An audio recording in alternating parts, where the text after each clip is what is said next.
Hi மக்களே, welcome back to Chennai computers. நம்மளோட இங்க கஸ்டமர் சாலமோன் நினைச்சிருக்காங்க.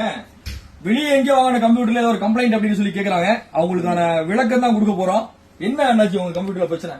இப்படி சொல்றா ஷாக் அடிக்கீங்க. இங்க அடிக்கல, அண்ணாச்சிக்கு வந்து வீட்டுல அடிக்குது. இங்க நீங்க கை வச்சுனா எங்க கம்ப்யூட்டர்ல ஷாக் அடிக்குது. பிராண்டியா? அது கிடையாது.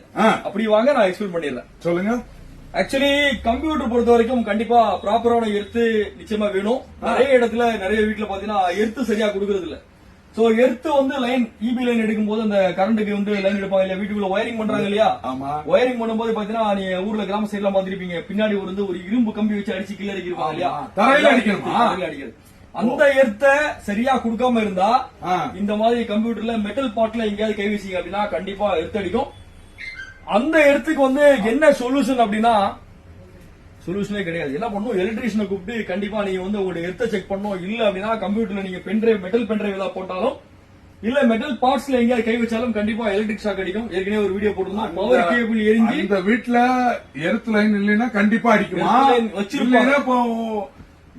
உங்க கடையில வாங்கினாலும் அடிக்குமா, எந்த கடையில வாங்கினாலும் அடிக்குமா? உலகத்துல சைனாலே டைரக்டா பர்ச்சேஸ் பண்ணிட்டு வந்தாலும் எர்த் லைன் சரியா இல்ல அப்படின்னா கம்ப்யூட்டருடைய மெட்டல் பார்ட்ஸ்ல லேப்டாப் உடைய சைட்ல எல்லாம் இங்கே வச்சுன்னா கண்டிப்பா எர்த் அடிக்கும். இதுக்கு சொல்யூஷன் அப்படின்னு சொல்லிட்டு சில பேர் வீடியோல இந்த மாதிரி ஒயர் எடுத்து இந்த தகரத்துக்கு பின்னாடி வந்து ஸ்க்ரூல கனெக்ட் பண்ணிட்டு ஏதாவது மெட்டல் பார்ட்ல கனெக்ட் பண்ணுங்கன்னு சொல்றாங்க. பட் அதையெல்லாம் நம்ம சொல்ல விரும்பல. ஏன் அப்படின்னா அதை தவறா புரிஞ்சுக்கிட்டு ஏதாவது எலக்ட்ரிக்கல் லைன்ல கொண்டு போய் லைனை சொல்லி விட்டுற கூடாதுன்றதுக்காக நம்ம அதெல்லாம் வந்து எக்ஸ்பிளைன் பண்ண விரும்புறது இல்ல. இந்த மாதிரி எலக்ட்ரிக்கல் பார்ட்ஸ் வந்து உங்களுக்கு இஷ்யூ இருக்கு அப்படின்னா கண்டிப்பா வந்து செக் பண்ணிக்கோங்க. இந்த மாதிரியான பிளெக்ஸ் பாக்ஸ் வந்து குவாலிட்டியான பாக்ஸ் போட்டு யூஸ் பண்ணிக்கோங்க. நார்மலா எலக்ட்ரிக்கல் ஷாப்ல கிடைக்கிற பொருள் வாங்கி இந்த மாதிரி யூஸ் பண்ணீங்க அப்படின்னா அதுலயுமே பாத்தீங்கன்னா பிளக் பாயிண்ட்ல 3 பின்ல 2 பின்ல தான் கனெக்ஷன் இருக்கும். 3வது பாயிண்ட்ல கனெக்ஷன் இல்லாம இருந்து அப்படின்னா ப்ராப்பரா எடுத்து கிடைக்காது. அப்போ 3வது பின் எதுக்கு வைக்காங்க?